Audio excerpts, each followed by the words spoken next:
Bienvenue dans notre émission « Survivre quoi qu'il en coûte ». Aujourd'hui, notre présentateur, Alberto, va réaliser un truc de dingue. L'an dernier, il a vécu dans une grotte avec un grizzly pendant 2 mois et a réussi à survivre. Vous vous souvenez comment Alberto s'était enduit de viande hachée avant de sauter dans une piscine remplie de piranhas? Et j'espère que vous n'avez pas oublié comment Alberto avait fait griller un barbecue au-dessus d'un volcan actif. Eh bien, tout ça, c'était de la gnognotte. Aujourd'hui, Alberto va réaliser le tour le plus dangereux et le plus insensé de sa vie. Rien que pour vous, chers téléspectateurs, il va se faire avaler par une immense baleine bleue. Alberto se rend dans l'Atlantique Nord. C'est une vaste zone où l'on peut croiser des baleines bleues et des cachalots. Il embarque sur son rafio et navigue loin des côtes. Il entend bien débusquer les baleines à l'aide de ses jumelles et de son système d'écholocation. Quelques jours ont passé. Alberto est installé à bord et scrute l'horizon. Son sonar détecte un mouvement. Il regarde en direction du signal et voit un panache d'eau qui s'élève dans le ciel. C'est une baleine bleue, le plus grand mammifère de la planète. Et oui, c'est un mammifère, pas un poisson. Alors, Alberto s'enduit d'huile pour se glisser facilement dans le gosier de la baleine. Il prend un masque à oxygène et plonge dans l'eau. La baleine bleue ouvre sa bouche et absorbe une impressionnante quantité d'eau. Sa bouche est remplie de fanons. Ce sont des sortes de poils qui remplacent les dents. Ils sont constitués de kératine, de même que nos cheveux et nos ongles. La baleine aspire l'eau et la rejette ensuite vers l'extérieur. Les poils empêchent les petits poissons et le plancton de quitter la bouche avec le liquide, ainsi les fanons de la baleine agissent comme un filtre. Alberto nage plus près. La baleine prend une nouvelle goulée. Elle engrange plusieurs dizaines de litres d'eau et aspire Alberto. Notre héros est au cœur de la tourmente. L'eau s'abat dans différentes directions et une langue gigantesque, de la taille d'un éléphant, projette Alberto de toutes parts. Alberto essaye d'atteindre la gorge, mais l'eau ne cesse de le balloter. Il glisse le long de la langue jusqu'à la sortie de la bouche. Mais la baleine rabat ses mâchoires et il s'écrase contre les fanons. C'est un peu douloureux. Quelques poils tombent même. La langue veut le repousser à l'extérieur, mais Alberto parvient à se glisser dans son gosier. Mais là, il rencontre un obstacle. Il ne peut pas aller plus loin à cause de la structure même de la baleine. La gorge de cet animal colossal est minuscule, de la taille d'un poing humain, mais elle peut toutefois s'étirer. Alberto l'avait prévu. C'est pourquoi il s'est enduit d'huile. Il s'étend de toute sa longueur et se jette dans la gorge. Notre héros se retrouve maintenant à l'intérieur d'un œsophage étroit. Il glisse à travers comme sur le toboggan d'un parc aquatique. Puis sa vitesse diminue. L'espace devient plus réduit. À présent, Alberto avance en rampant avec difficulté. C'est très glissant ici et Alberto peut à peine bouger. L'œsophage se contracte et le pousse encore plus loin. Il est maintenant à l'intérieur de l'estomac. C'est sombre, exigu et ça sent mauvais. Alberto aimerait craquer une allumette, mais ses poches sont entièrement trempées. Et c'est une très mauvaise idée de faire du feu ici. Premièrement, il n'y a presque pas d'oxygène, ce qui signifie aucune chance d'alimenter une flamme. Deuxièmement, diverses réactions chimiques se produisent à l'intérieur de l'estomac, libérant des gaz explosifs. Alberto ne veut certainement pas de ça. Il sort une lampe de poche et examine l'endroit. Les parois de l'estomac sont étroites et palpitent constamment. Alberto ne peut pas se lever de toute sa hauteur. Il s'enfonce dans une sorte de liquide jusqu'aux genoux. Il voit des squelettes de poissons, des épaves, des caddies de supermarché, des DVD, une lampe et une édition originale de Moby Dick qui trempe autour de lui. Non, c'est une blague, car il est peu probable que tu trouves quelque chose d'intéressant dans l'estomac d'une baleine. Peut-être une bouteille en plastique ou un petit calamar. Au fait, le cachalot, contrairement à la baleine bleue, a une gorge large et longue. Cela lui permet d'avaler des grosses proies tout entières. Techniquement, il pourrait avaler un humain d'une seule bouchée. Quoi qu'il en soit, tu pourrais trouver pas mal de choses intéressantes dans l'estomac d'un cachalot. Il est arrivé que cette créature avale un calamar géant tout entier, et la longueur de ces calamars peut atteindre 14 mètres. C'est la taille d'un petit bus. Mais le cachalot n'est parvenu à avaler de telles proies que grâce à la structure flexible des calamars. Bon, revenons à Alberto. Il règne une terrible odeur dans l'estomac de la baleine. Le plancton et les petits poissons sont digérés dans le suc gastrique. Et, attends, pourquoi ça fait si mal? Alberto sent le suc gastrique ronger ses habits. Il tente de se lever, mais il n'en a pas la place. Il frappe les parois de l'estomac avec ses petits poings, mais rien ne se passe. L'estomac se rétracte et enserre Alberto de plus en plus. Les sucs attaquent sa peau. Alberto crie et bat des jambes dans tous les sens. Il veut provoquer un réflexe vomitif. Mais pourquoi cela ne fonctionne-t-il pas? Alberto est désespéré et il ne sait plus quoi faire. Il semble que ce soit sa dernière aventure. Il ferme les yeux et prend une profonde inspiration. Attends un instant, une profonde inspiration? C'est ça! Alberto ouvre la valve de sa bouteille d'oxygène et remplit l'estomac d'air frais. Maintenant, la baleine commence à gonfler et à se remplir de gaz. L'estomac palpite, les sucs gastriques écument et il semble qu'un ouragan se prépare. Les parois se contractent tellement qu'elles finissent par expulser Alberto par l'œsophage. Avec les restes de poisson et de sucs gastriques, il avance tant bien que mal. L'œsophage devient de plus en plus étroit. Alberto a du mal à respirer, mais il voit la lumière au bout du tunnel. La baleine le recrache. Alberto est vivant. Il est heureux d'avoir réussi à sortir indemne d'une telle aventure. Il retourne sur son bateau et navigue jusqu'au rivage. Mais attends un peu. Qu'est-ce qui nage près de lui en ce moment? C'est un cachalot. En voilà un coup de chance. Alberto plonge à nouveau dans l'océan. Il se dirige droit vers la gueule de l'énorme animal. Le cachalot aspire l'eau. Plusieurs poissons et une pieuvre arrivent en même temps qu'Alberto. Le cachalot le pousse avec sa langue dans différentes directions et avale toutes les proies d'un coup. La gorge est assez large et Alberto parvient facilement à y entrer. Mais il y a un autre problème. Alberto se retrouve déjà dans un œsophage étroit où il peut à peine respirer. Et il n'a plus de bouteille d'oxygène. Alberto a l'impression d'être étroitement enveloppé dans du ruban adhésif. Il ne peut rien faire et il n'y a pas d'air ici. Il s'enfonce profondément dans l'œsophage et sent qu'il n'est pas seul.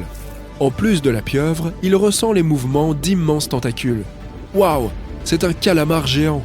Et il semble qu'il soit encore vivant. Alberto remue tout son corps, mais ça ne change rien. Il perd conscience. Les parois de l'estomac appuient sur son visage. C'est à ce moment qu'Alberto résout de mordre dedans. Un véritable séisme commence. Tout ce qui se trouvait dans l'estomac est expulsé.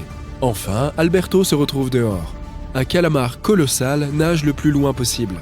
On dirait qu'il n'a pas compris ce qui lui était arrivé. Notre héros grimpe sur son rafio. Il est l'homme le plus heureux du monde en ce moment.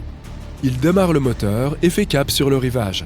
Il faut comprendre que l'histoire d'Alberto est purement hypothétique. Il fait sombre et tu ne peux rien voir. Il y a de la bave partout. Le sol est mou et bouge sous tes pieds. Tu essaies de trouver ton chemin en tâtant les murs en mouvement autour de toi. Après un moment, tu entends des cris de douleur au loin. Tu appelles à l'aide, mais personne ne répond. Tu es le capitaine d'un navire et tu viens d'être dévoré par le puissant Kraken. Tu continues à culbuter sans même savoir si tu vas dans la bonne direction. Les cris se font de plus en plus forts. Ce n'est qu'une question de temps avant que tu ne finisses par retrouver quelqu'un. Alors que tu t'apprêtes à faire ton prochain pas, un gros morceau de bois est projeté devant toi, te faisant presque tomber. Ce morceau de bois provient du navire que le Kraken a avalé. Il a aussi avalé tout l'équipage vivant. Donc, ils doivent se trouver quelque part dans le ventre de la bête. Tu continues à suivre les cris. Ils te mènent vers un autre chemin qui ressemble à un œsophage.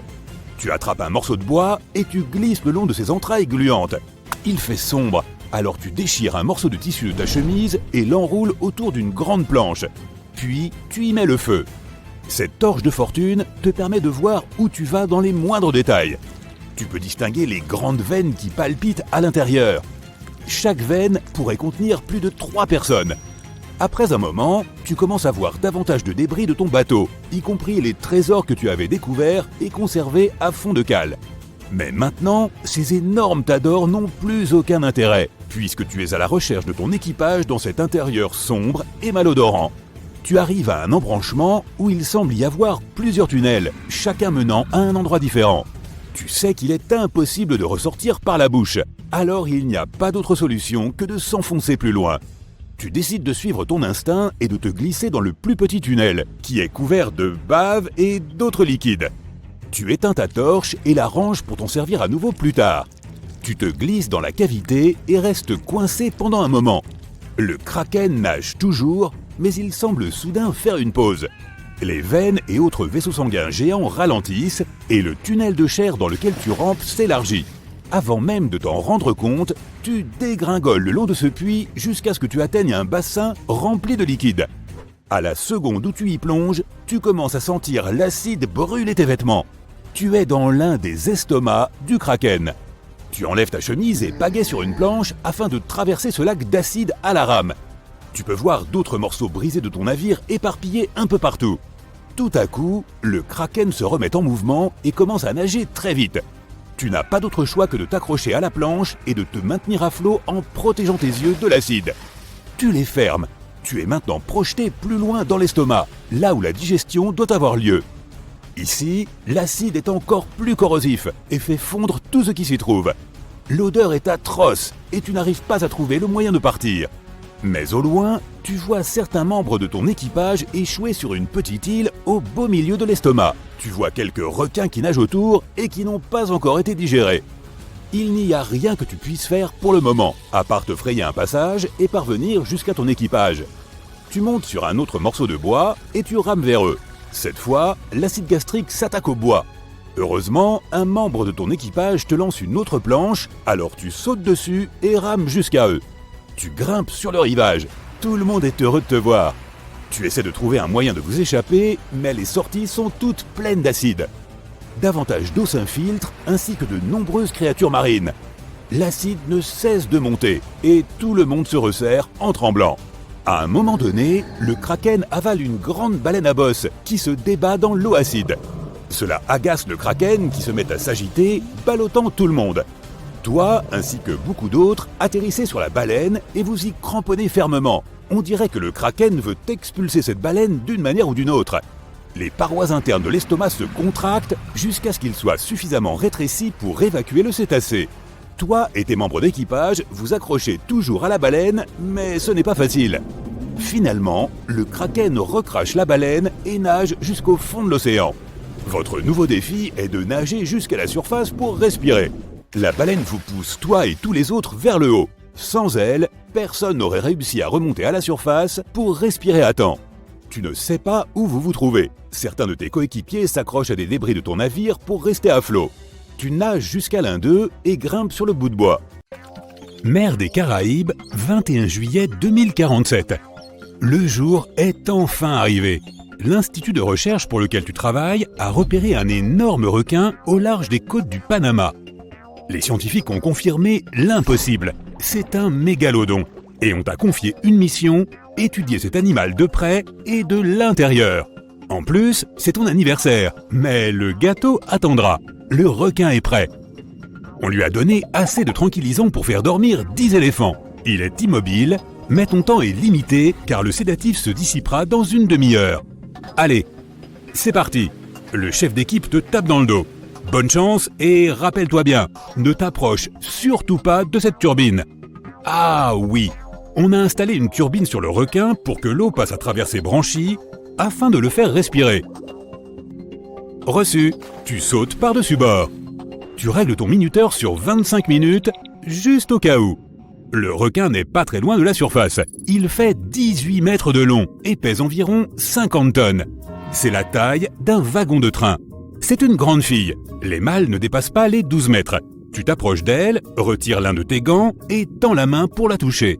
Sa peau est comme du papier de verre, couverte de minuscules écailles semblables à de petites dents, incurvées vers sa nageoire caudale pour réduire sa friction lorsqu'elle nage. Comment ça se passe en bas? Fais vite. Tout va bien, Dr Pérez. J'aurai vite terminé. Tu sors ta tablette et ouvres l'application de radiographie. Tu la tiens devant toi et scannes son corps. L'écran montre tous les détails de ses muscles. Les tissus rouges ont besoin d'oxygène pour aider le requin à parcourir de longues distances. Les tissus blancs, eux, ne sont pas oxygénés et ne servent que pour de brusques accélérations. Tu scannes maintenant le squelette. Il n'y a que du cartilage, ce matériau flexible dont sont faites tes oreilles et ton nez. Il permet au requin de rester léger et de nager sans dépenser trop d'énergie. Et ça marche. Il parcourt environ 5 mètres par seconde. Il est donc 2 fois plus rapide que le grand requin blanc. Sur Terre, le poids de son propre corps écraserait ses organes internes, car les requins n'ont pas de cage thoracique. Voyons quel âge tu as. Tu zoomes sur sa colonne vertébrale. Elle est calcifiée, tout comme sa mâchoire. Elles sont donc plus fortes. Tu fais une coupe transversale d'une vertèbre grâce à ton application. Tu vois des cernes qui indiquent l'âge et la croissance du requin, comme sur une souche d'arbre. Tu les comptes, 15. Elle est environ à la moitié de sa vie. Son crâne est fait de cartilage plus dense pour protéger son cerveau en forme de Y. Son museau est spongieux et flexible afin d'encaisser les coups sans se briser. Plus que 20 minutes de sédation. Tu en es où? Le chef d'équipe te relance. Les analyses musculaires et squelettiques sont terminées. On passe aux organes sensoriels. Reçu. Tu t'approches de l'un de ses grands yeux noirs. Un frisson te parcourt l'échine. On dirait qu'elle te regarde comme un petit gigot. « Salut ma belle, si seulement tu avais des paupières pour me montrer que tu dors. » Derrière son œil, tu vois un petit trou. « J'ai trouvé ton oreille. » Les requins n'ont pas d'oreilles externes, mais leur ouïe est redoutable. Ce méga poisson peut entendre te débattre dans l'eau à une distance équivalente à 10 terrains de football. Ce sont les basses fréquences des éclaboussures irrégulières qui attirent son attention. Elles lui indiquent qu'une proie est blessée. Tu suis maintenant sa ligne latérale. C'est une ligne de port qui s'étend le long de son corps. C'est un système propre aux requins qui détecte les moindres mouvements, leur indiquant à quelle distance se trouve la source et de quelle direction elle vient. En fait, le corps d'un requin est une sorte d'oreille géante. Je vais examiner vos narines, ma petite dame. Elles ne servent qu'à sentir ses proies et ne mènent pas au système respiratoire comme chez les humains. Un requin ne peut donc pas éternuer. Les odeurs entrent par ici, passent par des replis de peau couvertes de cellules sensorielles et envoie l'information au bulbe olfactif qui mène au cerveau. Un grand requin blanc peut sentir une seule goutte de sang dans une piscine olympique. Tu regardes ta montre. Plus que 10 minutes. Tu examines ses branchies. L'eau passe à travers elles et les branchies en extraient l'oxygène. C'est également par là que le corps se débarrasse du CO2. C'est l'équivalent de ses poumons, sauf que l'échange oxygène-dioxyde de carbone se produit au niveau cellulaire et c'est le sang qui le transporte. Tu passes au système cardiovasculaire. Voici son cœur en forme de S. Il est petit par rapport au reste du corps et ne comporte que 2 chambres. Il envoie le sang vers les branchies, où ce dernier capte l'oxygène avant de se diriger vers les tissus du corps. C'est l'activité musculaire qui réchauffe le sang du requin. Ceci n'est possible que parce que les veines et artères reliées au cœur sont très proches les unes des autres. Un sang plus chaud que son environnement et qui n'en dépend pas directement, contrairement aux autres poissons, permet au mégalodon de chasser dans des eaux plus fraîches, même s'il préfère les zones chaudes. Cela signifie que rien ne peut lui échapper. Tout son corps est conçu pour détecter et engloutir la moindre proie. Nous avons quelques fluctuations dans ses signaux vitaux. Dépêche-toi. J'ai presque fini. Il te reste une chose, sa bouche et son tube digestif. Tu nages jusqu'à ses mâchoires, en prenant soin de garder tes distances avec le courant qui se dirige vers son visage. Ses mâchoires ont été maintenues ouvertes pour t'aider à les examiner. Elles sont énormes, 3 mètres de diamètre et presque 3 mètres de hauteur. Tu pourrais facilement tenir debout dans sa gueule tout en portant un ami sur tes épaules. Elle s'ouvre à 100 degrés afin d'accueillir les plus gros poissons, les baleines et même d'autres requins. Il doit manger plus d'1 tonne de nourriture par jour, soit plus que ce qu'une personne moyenne mange en un an. Ses mâchoires peuvent exercer une force de 14 tonnes, contre 1800 kg pour le grand requin blanc et 70 kg pour l'homme. Et ses dents, il en a 250 réparties en 5 rangées.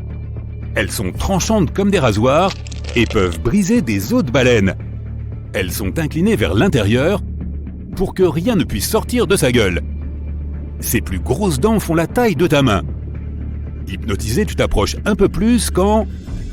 Wouch! Le courant de la turbine t'aspire directement au fond de sa gorge. Ton scanner montre une gueule remplie de cellules sensorielles. Heureusement pour nous, les requins n'aiment pas vraiment le goût de l'homme. Mais ils ne s'en rendent compte qu'après l'avoir goûté. C'est pourquoi les requins mordent les gens, puis les laissent. C'est juste pour goûter ce qu'il y a sur le buffet. Tu sors une sphère métallique de la taille d'une pomme et l'enfonces dans sa gorge. La sonde descend dans l'œsophage.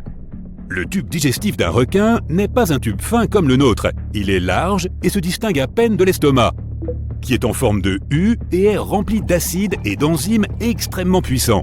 Ceci transforme ce que le requin a avalé tout rond en liquide pâteux, car ces animaux ne mâchent pas leur nourriture. Cette soupe passe ensuite dans les intestins. Ils sont relativement courts pour un animal de cette taille, mais l'évolution a trouvé une astuce pour augmenter leur surface. Leur intérieur a la forme d'une spirale afin de mieux absorber les nutriments de chaque repas. Pendant ce temps, les signes vitaux du requin reviennent à la normale. Pérez essaie de te contacter, mais tu captes à peine le signal. Tu... Temps... Veille... Toi... Quoi? Allô? Vous me recevez? Tu regardes le minuteur. 5 minutes. Tu devrais être capable de nager à contre-courant. Pendant que la sonde se fraye un chemin dans son tube digestif, elle analyse sa cavité corporelle. Tu vois son foie, il est énorme. Il occupe 90% de l'espace et représente 25% de son poids. Il est plein d'huile et aide le requin à flotter dans l'eau. Mais tu vois ensuite quelque chose bouger. C'est un bébé. Les bébés requins sont prêts à chasser tout seuls dès leur naissance. Ce petit doit déjà mesurer 2 mètres de long. Gloops! Cela signifie donc qu'elle n'est pas seule. C'est à ce moment que la turbine s'arrête. Ton minuteur sonne. Techniquement, il me reste encore 5 minutes. Faux. Le requin commence à bouger. Tu sors de sa gueule aussi vite que tu peux et tu nages de toutes tes forces vers le bateau. Elle est encore un peu groggy, mais Miss Mégalodon parvient à nager.